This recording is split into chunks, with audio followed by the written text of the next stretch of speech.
louvor. Aleluia,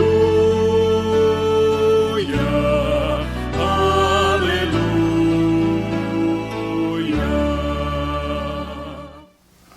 Amados, mais uma vez estamos chegando até os irmãos para o nosso momento de culto, de adoração e de louvor neste domingo pela manhã, ocasião em que, dentro da normalidade, estaríamos juntos para a celebração da ceia do Senhor. Como ainda estamos impossibilitados de nos reunirmos coletivamente, passamos então a deixar com os irmãos este nosso momento especial de culto, de adoração e de louvor. E nós iniciaremos o nosso culto lendo a palavra do Senhor no Salmo de número 24, versículos de 1 a 5, onde a palavra do Senhor nos diz assim: Ao Senhor pertence a terra e tudo o que nela se contém, o mundo e os que nele habitam. Fundou a ele sobre os mares e sobre as correntes a estabeleceu. Quem subirá ao monte do Senhor, ou quem há de permanecer no seu santo lugar? O que é limpo de mãos e puro de coração, que não entrega a sua alma à falsidade, nem jura dolosamente. Este obterá do Senhor a bênção e a justiça do Deus da sua salvação. Nós vamos curvar as nossas frontes para orarmos ao Senhor, para falarmos com Deus. Eu vou convidar o reverendo Robson para nos conduzir nesta adoração, nesta oração de adoração, de louvor, de gratidão ao Senhor. Curvemos então as nossas frontes e oremos com o reverendo Robson.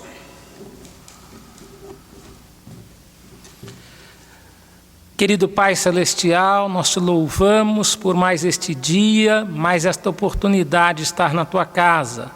Nós te louvamos porque Tu és um Deus presente nas nossas vidas. Nós podemos Te buscar, podemos confiar no Senhor. Amém. E sabemos, ó Deus, que a nossa vida está nas Tuas mãos, a nossa cidade, a nossa nação. E nós clamamos, ó Deus, a misericórdia do Senhor sobre nós. Desejamos, ó Deus, nos reunir publicamente na Tua casa, não só aqui em nossa nação, mas em muitas nações do mundo. E nós clamamos a intervenção do Teu poder para conter esta pandemia, para curar os enfermos. Clamamos, ó Deus, a sabedoria do Senhor sobre os nossos governantes. Clamamos a paz sobre a nossa nação. Pedimos, ó Deus, que o Senhor abençoe as pessoas, ó Deus, que trabalham aqui em nossa região. Pedimos que o Senhor abençoe, ó Deus, o comércio, a lavoura, as famílias, que a Tua boa mão esteja guiando, ó Deus, cada família. Agora, ó Deus, nós adoramos o Teu nome, reconhecendo que o Senhor é Deus e é digno da nossa adoração. Oramos em nome de Jesus. Amém. Amém. Que o Senhor continue derramando bênçãos especiais sobre a sua vida, sua família, sobre toda a igreja espalhada pela face da terra. Nós vamos cantar o hino de número 26 do nosso Cenário Novo Cântico, que tem como título Ao Deus Grandioso.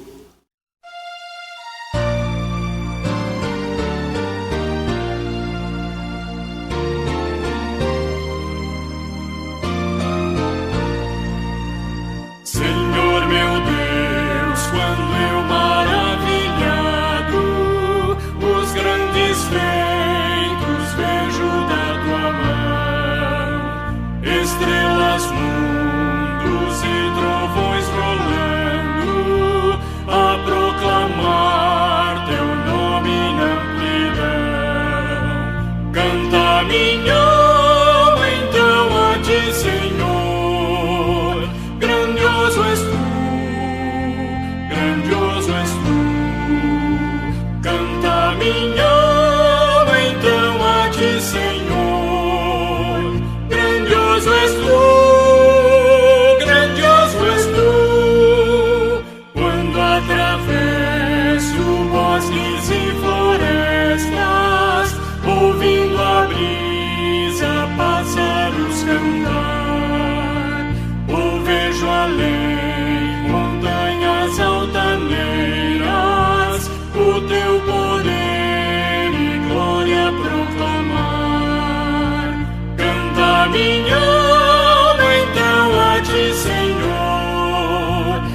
minha alma então a ti, Senhor. Grandioso és tu, grandioso és tu. Canta minha alma então a ti, Senhor. Grandioso és tu, grandioso és tu.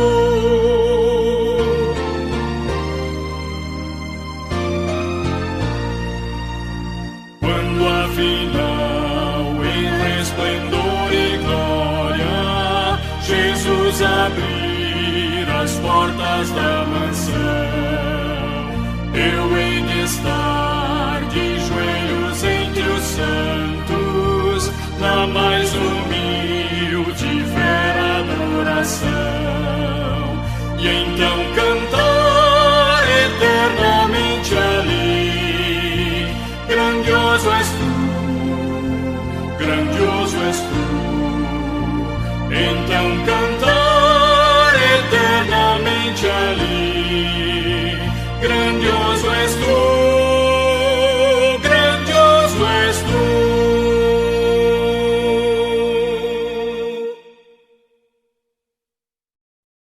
Que nós possamos, irmãos, a cada dia, a cada instante, contemplarmos, glorificarmos e exaltarmos a esse Deus Criador, preservador e sustentador de todas as coisas. Vamos continuar louvando ao Senhor com o Coral Evangélico de São Paulo, que nos trará uma bela mensagem para a nossa edificação e para o nosso crescimento espiritual.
curvar as nossas frontes para mais uma oração. Ó Pai, em nome de Jesus, nós nos prostramos diante de Ti, gratos pelo Teu cuidado renovado para conosco a cada dia, agradecidos, ó Deus, pela salvação que temos em Cristo e pela comunhão que podemos desfrutar com o Senhor. Te louvamos pela Tua igreja, que se encontra, ó Deus, reunida em suas casas, com suas famílias, para esse momento de culto, de adoração, de louvor. Pedimos que o Teu Espírito esteja trabalhando, agindo em nossas vidas, em nossos corações, para que possamos compreender a palavra e tudo aquilo que o Senhor tem preparado para os nossos corações nesta manhã. Oramos com gratidão, em nome de Jesus. Amém. Irmãos, hoje queremos pensar um pouco com os irmãos sobre a depravação humana, o estado de depravação em que este mundo se encontra. E nós queremos ler a palavra do Senhor na carta de Paulo aos Romanos, no capítulo 1, os versículos 18 a 32. Nesse texto, a palavra do Senhor nos diz assim: a idolatria e a depravação dos homens. A ira de Deus se revela do céu contra toda impiedade e perversão dos homens, que detêm a verdade pela injustiça, porquanto o que de Deus se pode conhecer é manifesto entre eles, porque Deus lhes manifestou.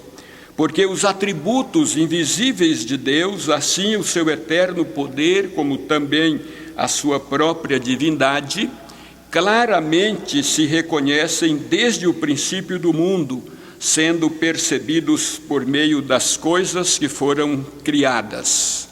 Tais homens são, por isso, indesculpáveis, porquanto, tendo conhecimento de Deus, não o glorificaram como Deus, nem lhe deram graças.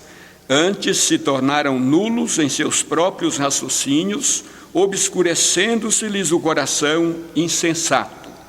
Inculcando-se por sábios, tornaram-se loucos e mudaram a glória de Deus, a glória do Deus incorruptível, em semelhança da imagem de homem corruptível, bem como de aves, quadrúpedes e répteis. Por isso Deus entregou tais homens à imundícia pelas concupiscências do seu próprio coração, para desonrarem o seu corpo entre si. Pois eles mudaram a verdade de Deus em mentira, adorando e servindo a criatura em lugar do Criador, o qual é bendito eternamente. Por causa disso, os entregou Deus a paixões infames, porque até as mulheres mudaram o modo natural de suas relações íntimas por outro contrário à natureza. Semelhantemente, os homens também, deixando o contato natural da mulher, se inflamaram mutuamente em sua sensualidade, cometendo torpeza homens com homens e recebendo em si mesmos a merecida punição de seus erros. Este é o texto para o qual queremos chamar a atenção dos irmãos nesta manhã. E conforme já mencionei, o nosso tema é a depravação humana. Olhando para esse texto, para esta porção das Escrituras Sagradas, certamente preciso que você esteja bastante atento para compreender de maneira clara e ser exortado e edificado através da palavra do Senhor. O texto em apreço apresenta-nos uma radiografia da sociedade gentílica nos dias de Paulo, bem como um diagnóstico sombrio da condição do homem dos nossos dias e de todos os tempos. A humanidade está moralmente caída e, consequentemente, morta em seus delitos e pecados, morta espiritualmente. Nesta manhã, meditaremos com os irmãos, como já mencionei, nesse texto, levantando inicialmente algumas questões ou alguns destaques para a nossa reflexão. No primeiro destaque, Paulo rebate a teoria ou a ideia de que o homem é naturalmente bom. O coração do homem, na verdade, é desesperadamente corrompido e corrupto, e é desse coração corrompido e corrupto que jorra toda sorte de sujeira, de maldade, de iniquidades e de pecados. O caos em que se encontra a humanidade é apenas um reflexo da malignidade do coração corrupto e corrompido. No segundo destaque, Paulo rejeita a ideia de que o maior problema do homem seja a falta de conhecimento, porque, na verdade, o conhecimento de Deus está à disposição. O problema do homem, então, não é a falta de conhecimento de Deus e das verdades de Deus. O problema do homem é que ele abafa e sufoca estas verdades, matando-as por asfixia. No terceiro destaque, Paulo repudia a falsa mensagem de que o homem tem apenas necessidades imediatas. O homem tem, na verdade, necessidades para o futuro. A maioria das pregações contemporâneas apresentam uma falsa visão da queda, do pecado, do homem, de Deus e da salvação. A visão bíblica de que o homem está morto em seus delitos e pecados e vive escravizado pela carne, pelo mundo e pelo diabo, não é mais proclamada na maioria dos púlpitos das igrejas. Os homens têm alguns problemas e algumas necessidades imediatas, mas não estão perdidos. Ecoa de muitos ou de alguns púlpitos da atualidade. No quarto destaque, Paulo rejeita uma evangelização que não trata do núcleo do problema humano, a saber, o pecado. Cresce no meio evangélico uma mensagem focada nas necessidades imediatas do homem, cura para as enfermidades e prosperidade material, além dos pretensos direitos dos homens, uma vez que, segundo estes, Deus lhes fez promessas e é seu dever cumpri-las. Deus passa a ser servo e o homem senhor. Reverendo Augusto Nicodemos, analisando esse texto, destaca 3 assuntos ou temas que vamos considerar, a saber, a revelação da ira, a rejeição da revelação e a retribuição pela rejeição. A revelação da ira, segundo o reverendo Nicodemos, está dos versos 18 a 20, a rejeição da revelação dos versos 21 a 23 e a retribuição da rejeição dos versos 24 a 32. A revelação da ira, então vamos pensar inicialmente na revelação da ira.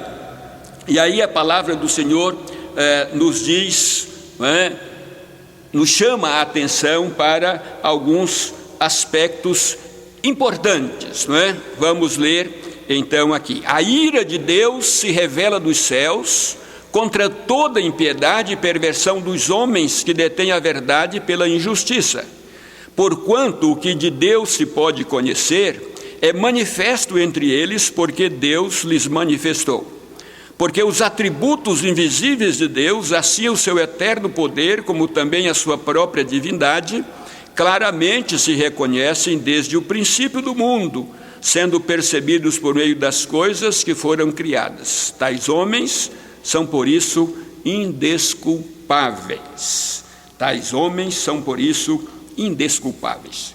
Como podemos ver, Paulo não está preocupado em ferir a sensibilidade dos seus ouvintes mais melindrosos.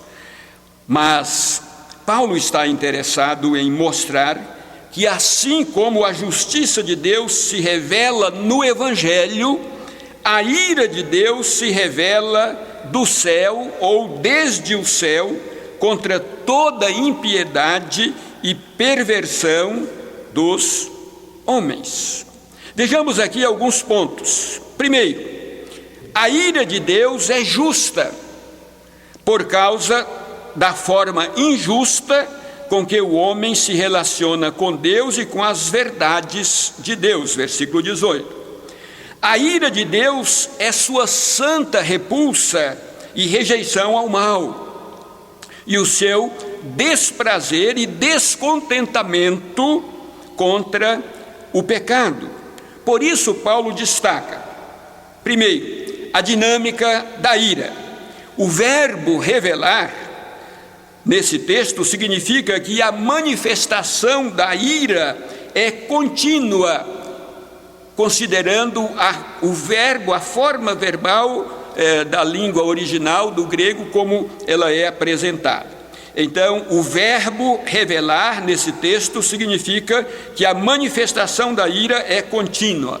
O pecado atrai a ira de Deus sobre o homem.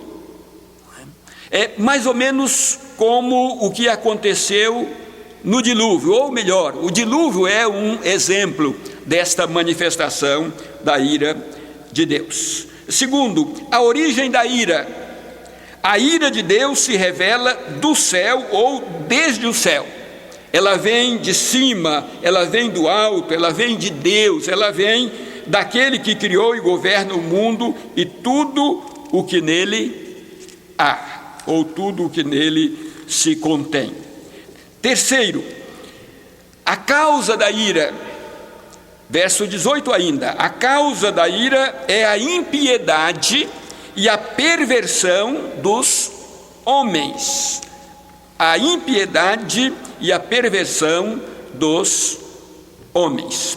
Impiedade é a rebelião contra Deus, e perversão é a rebelião contra o próximo.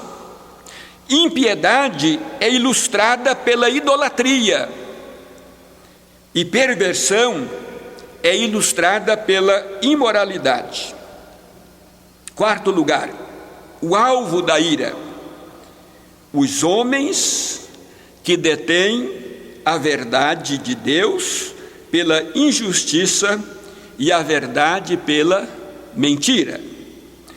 Por causa da impiedade e da perversão, os homens sufocam, abafam e ignoram a verdade de Deus.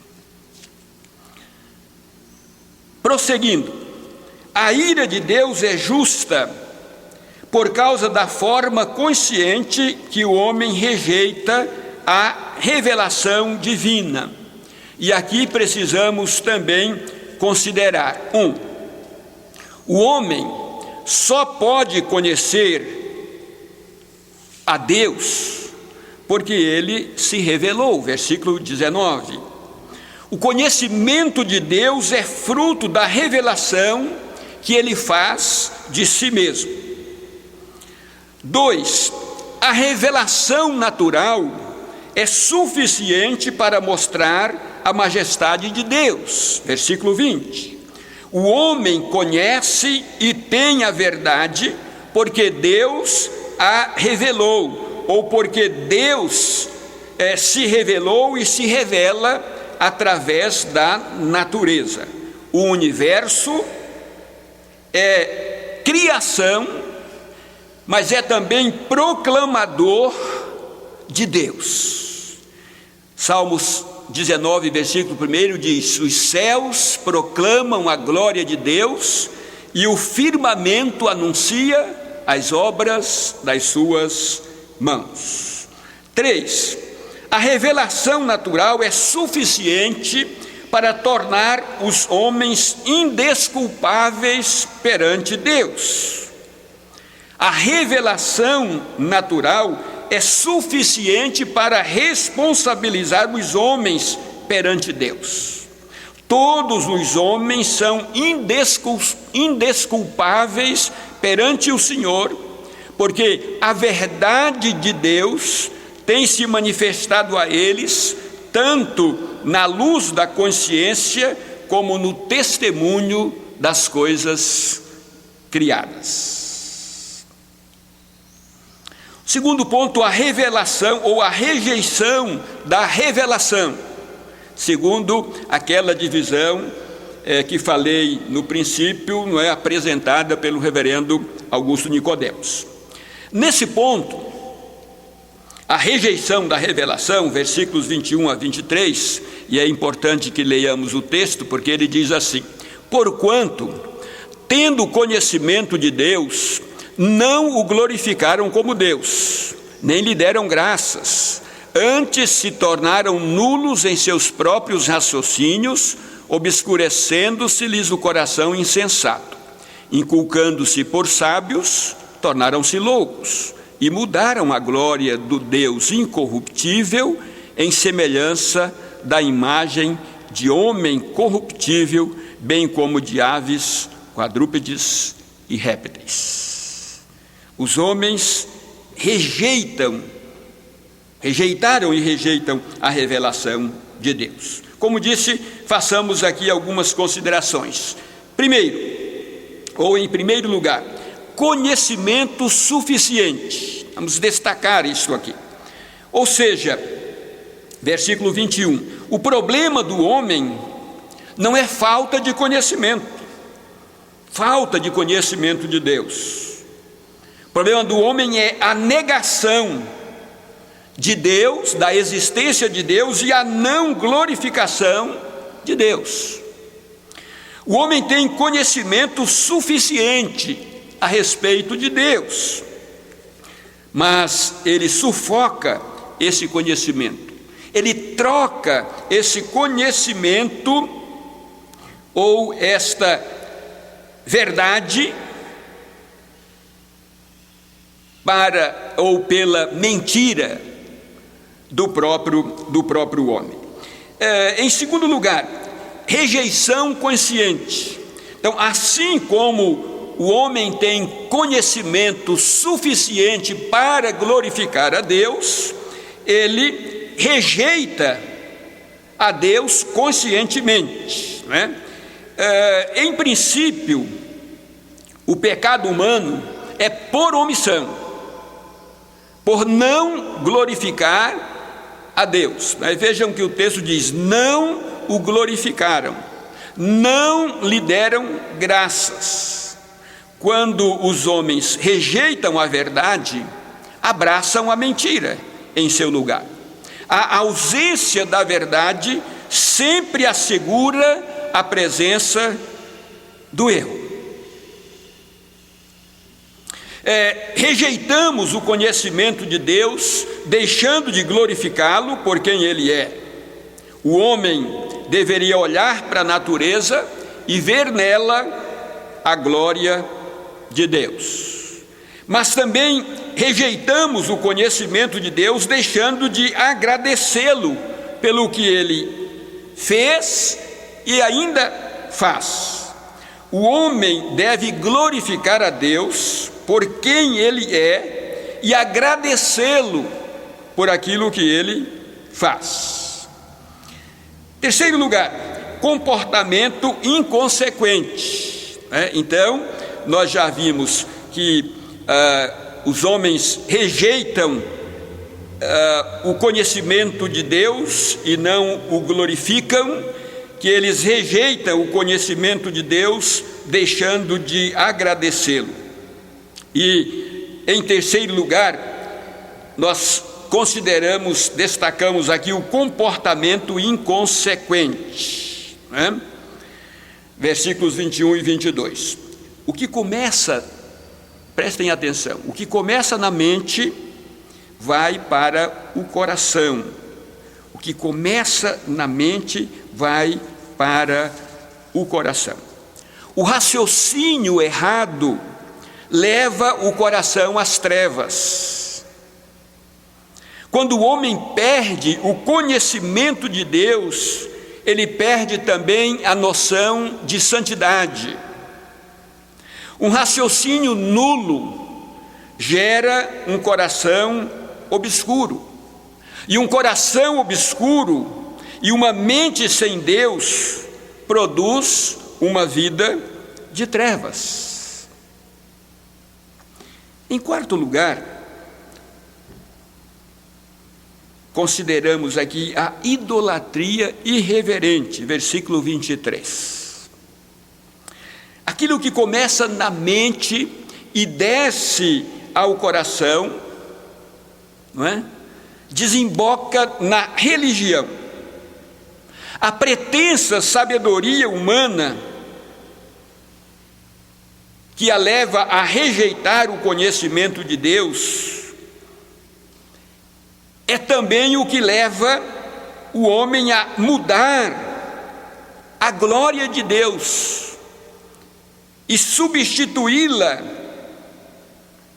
pela sua própria verdade ou pela sua suposta verdade, não é? É importante que nós entendamos, não é, que rejeitar o conhecimento de Deus e mudar a glória de Deus constitui-se no nível mais baixo de degradação, pobreza e miséria espiritual. O homem chega ao fundo do poço quando ele, não é, muda a glória de Deus, quando ele rejeita o conhecimento de Deus e por isso não o glorifica.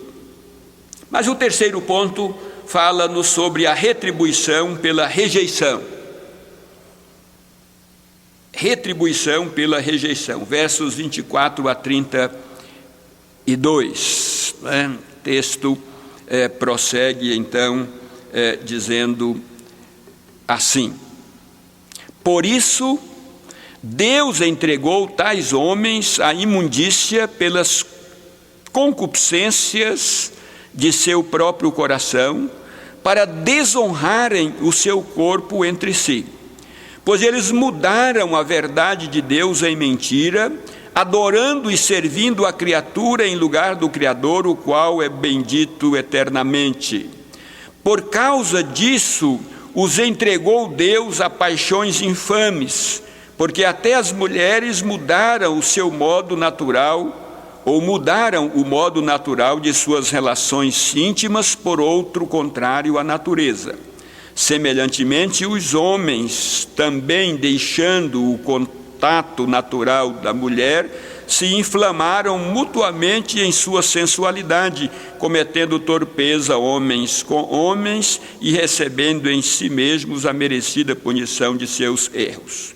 E por haverem desprezado o conhecimento de Deus, o próprio Deus os entregou a uma disposição mental reprovável para praticarem coisas inconvenientes, cheios de toda injustiça, malícia, avareza e maldade, possuídos de inveja, homicídio, contenda, dolo e malignidade, sendo difamadores, caluniadores, insolentes, cheios de toda malignidade e dolo, possuídos de inveja, homicídios, aborrecidos de Deus, soberbos, presunçosos, inventores de males, desobedientes aos pais, insensatos, pérfidos, sem afeição natural e sem misericórdia. Ora, conhecendo eles a sentença de Deus de que são passíveis de morte os que tais coisas praticam não somente as fazem, mas também aprovam os que assim procedem. Olhando aqui, irmãos, para esse texto, e olhando para a sociedade, para o mundo dos nossos dias, nós diagnosticamos ou nós vemos claramente a situação de depravação em que o homem se encontra. Não é? A perversão da vida surge da perversão da fé. Se a raiz do pecado humano é a perversidade religiosa, vejam bem, se a perversão da vida surge da perversão da fé, e se a raiz do pecado humano é a perversidade religiosa, o fruto de tudo isso é a corrupção moral. Como resultado do seu afastamento de Deus, o homem está condenado a desejos mundanos insaciáveis. A retribuição, então, é o juízo de Deus. Esse juízo de Deus, ele é tanto temporal, ou seja, para esse tempo, para o período da caminhada do homem por este mundo, quanto eterno, ou seja, para a era vindoura. Juízo é temporal para hoje e é também eterno para a era vindoura. E aqui destacamos alguns pontos também. Em primeiro lugar, o juízo de Deus é temporal, como dissemos, né? Versos 24, 26 e 28. O estado de degradação em que se encontra a humanidade já é uma retribuição divina, ou já é uma manifestação temporal do juízo de Deus. O juízo temporal mais severo de Deus é dar ao homem o que ele quer. Não há castigo temporal maior para o homem do que Deus o entregá-lo a si mesmo e às suas paixões infames. Esse já é o maior juízo de Deus, ou este já é, parte do juízo de Deus. Entregar o homem a si mesmo, à sua própria vontade aqui, é retribuí-lo com a morte eterna em razão da sua impiedade e da sua perversão. Em segundo lugar, o juízo de Deus é eterno. No dia do juízo final, a sentença eterna de Deus para aqueles que trocaram a sua glória pela mentira dos homens será uma só. Ou seja, apartai-vos de mim, malditos, para o fogo eterno, preparado para o diabo e seus anjos. Apartai-vos de mim, malditos, para o fogo eterno, preparado para o diabo e seus anjos. Lemos isso lá em Mateus capítulo 25, versículo 41.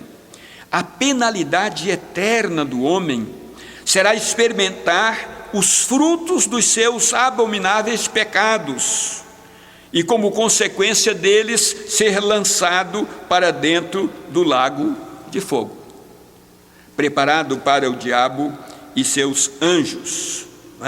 O lago de fogo, diz os evangelhos, é aquele lugar onde haverá choro e ranger de dentes, ou onde o fogo não se apaga e o verme não morre. Que Deus, irmãos, nos ajude a conhecê-lo cada vez mais e melhor, através da sua revelação natural e por meio de Jesus Cristo, o seu Filho e nosso Salvador. Que o Senhor nos ajude a glorificá-lo sempre por quem Ele é e pelo que fez e faz por nós. Que seja assim, em nome de Jesus. Amém. Nós vamos cantar o hino de número 368, que tem como título Despedida. A seguir, encerraremos com a oração e a bênção. Então, vamos cantar o hino 368, pedir que Deus nos guarde pelo seu poder.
Consolados e contentes, achegados sempre aos crentes, Deus vos guarde para o seu louvor, pelo seu poder e no seu amor, estaremos todos com Jesus, pelo seu poder e no seu amor. Que Deus vos guarde em sua luz.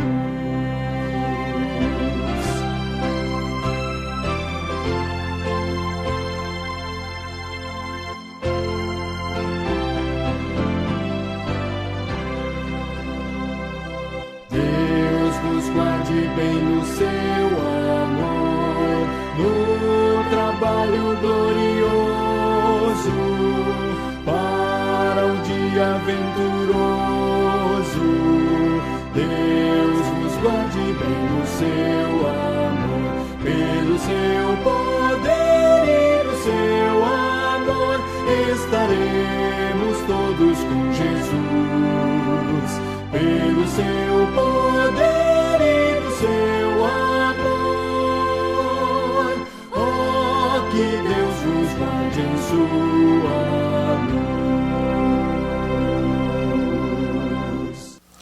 Senhor, depois de fazermos deste cântico a nossa oração, e agora quando estamos finalizando este momento de culto, queremos agradecer-te, ó Deus, porque o Senhor se revelou a nós e através do teu Espírito nos deu a compreensão desta revelação, nos alcançou por tua graça e tem, ó Deus, nos conduzido nessa caminhada cristã. Nós te agradecemos porque aprendemos a glorificá-lo por quem tu és e por aquilo que tu fazes. E pedimos, ó Deus, que o Senhor continue nos dando esta orientação e esse auxílio, para que durante toda a nossa caminhada cristã possamos viver por modo digno do Senhor, glorificando o teu nome e agradecendo-te por tudo quanto temos recebido das tuas mãos. Intercedemos, ó Deus, pelas famílias da igreja, agradecemos pelos irmãos que puderam participar desse momento através dos seus telefones, através dos meios de comunicação, e rogamos, ó Deus, a continuidade das Tuas bênçãos sobre as nossas vidas. Pedimos que continues trabalhando para que em breve nós estejamos reunidos coletivamente na Tua casa para juntos adorarmos, cultuarmos e glorificarmos o Senhor. Continue, portanto, conosco, nós oramos com gratidão em nome de Jesus. E que a graça maravilhosa do nosso Senhor e Salvador Jesus Cristo, o amor de Deus, o nosso Pai, a comunhão e a companhia constante do Espírito Santo estejam convosco, irmãos, e com toda a família da fé espalhada pela face da terra, desde agora e pelos séculos dos séculos. Amém.